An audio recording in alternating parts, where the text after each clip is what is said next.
আলমগীর ভাই কি অবস্থা, কেমন আছেন? এই তো ভাই ভালো। তো আজকে এত সকাল সকাল আইলা যে? সকাল সকাল আইছি কে বুঝো নাই? কয়টা আছে? 4 পিস আছে। সাইড ডে না, সাইড ডে তো হোটেল মেকা হইব না।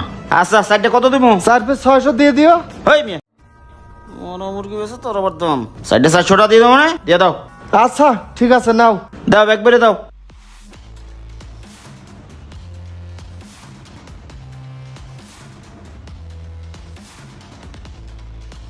এই লাও টাকা লাও।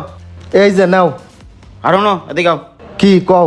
মুরগি যদি আরো 2 পিস বাইরে না, পোলাপান দিয়ে পাঠাই দিও। আচ্ছা ঠিক আছে গেলাম।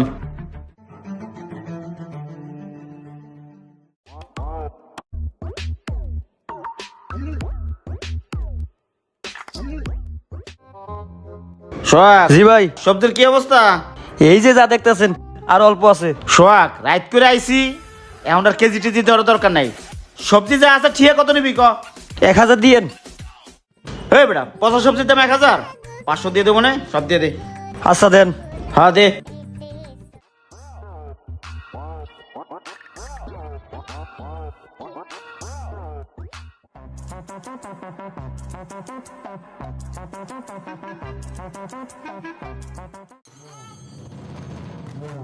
নেন ভাই। ব্যাগ ওইটা দে।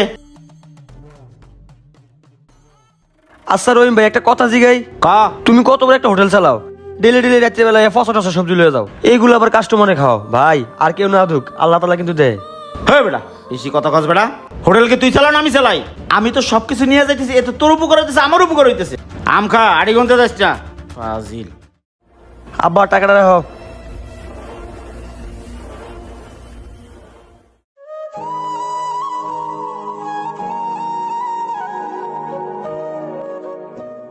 আর ইসুফ ভাই কি অবস্থা? এই তো ভাই ভালো। ভাই যাই বসেন। এই ইসুফ ভাই 1 প্লেট খাবার দে।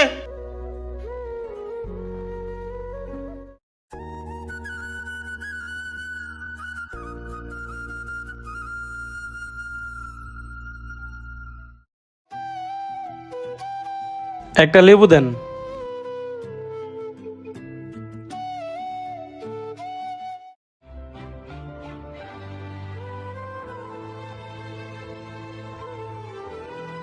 রহিম ভাই কত হয়েছে?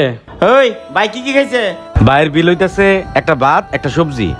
ভাই 120 টাকা। এত কে ভাই? হ্যাঁ রে ভাই, বর্তমানে বাজারের যে অবস্থা, সবজির যে দাম, মূলার কেজি 60 টাকা, আলুর কেজি 45 টাকা, সিমের কেজি হলো কি 180 টাকা। হোটেলটা চালামু কেমনে কোন ভাই? আচ্ছা নেন। তা হুজুর কেমন আছেন? এই তো। এই আমাকে 1 প্লেট ভাত দাও আর একটা মুরগির তরকারি দাও। এই হুজুর 1 প্লেট ভাত দাও, বসেন।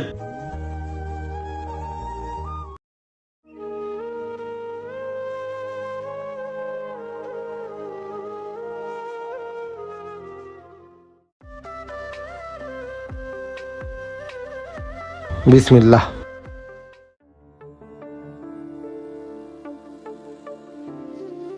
কি ব্যাপার, মুরগির তরকারিটা এমন লাগছে কেন? নষ্ট নাকি? না, চিল্লাচিল্লি করলে হোটেলের ব্যবসার ক্ষতি হইব। উঠে যাই। এই খাবারটা নিয়ে যাও। হুজুরে ভাত খেলো না কে? কি হুজুর খাবার কোনো সমস্যা হয়েছে? না, একটু পেটের সমস্যা তো এই জন্য। তা বিল কত হয়েছে? বিল হইছে 200 টাকা। 200। তা তোমার এত চিন্তিত দেখাচ্ছে কেন? কারণ কি কি হয়েছে?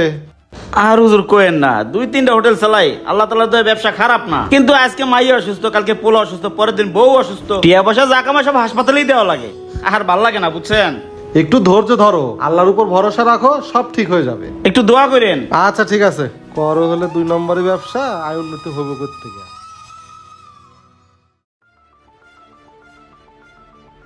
হ্যাঁ রহিম ভাই, কি হয়েছে? এত তাড়াহুড়া করে কই যাইতেছো? হুজুর হাসপাতাল যাইতেছি, পোলাটা আজকে 3 দিন ধরে জ্বর, ডাক্তার কাছে ডেঙ্গু হয়েছে। রহিম, তোমাকে একটা কথা বলি শোনো। তুমি সেদিন বলছিলা তোমার সংসারে কোনো আয় উন্নতি নাই, একদিক দিয়ে কামাও আর একদিক দিয়ে চলে যায়। তোমার সংসারে আয় উন্নতি নাই কেন জানো? তোমার হোটেলের খাবার নিয়ে এলাকার লোক নানান কানাঘুষা করে। তুমি রাত করে যায় পচা সবজি কিনে নিয়ে এসে সেটা কাস্টমারে খাও, তুমি ভোর রাতে যায় মরা মুরগি কিনে নিয়ে আসো, সেটাও কাস্টমারে খাও, আবার তরকারির দামও রাখো দ্বিগুণ। শোনো রহিম, সবার চোখ তুমি ফাঁকি দিতে পারবা, ওই উপর আল্লাহর চোখ কখনো ফাঁকি দিতে পারবা না, তিনি কিন্তু সব দেখে। তুমি হারাম পথে লাখ লাখ টাকা কামাই করতে পারবা, কিন্তু একদিক দিয়ে কামাবা আর একদিক দিয়ে চলে যাবে। এখনো সময় আছে, নিজেকে পরিবর্তন করো। হারামের টাকায় কখনো সুখ হয় না। শোনো, মানুষ বিশ্বাস করে তোমার হোটেলের খাবার খায়, তুমি সেই বিশ্বাস ভঙ্গ করতেছো। আমার বলার দরকার আমি বললাম, বাকিটা তোমার ইচ্ছা। তা চলো হাসপাতালে যাই, তোমার ছেলেকে দেখে আসি, চলো। হুজুর, আমার অনেক বড় ভুল হয়ে গেছে হুজুর, আমার মাফ করে দেন।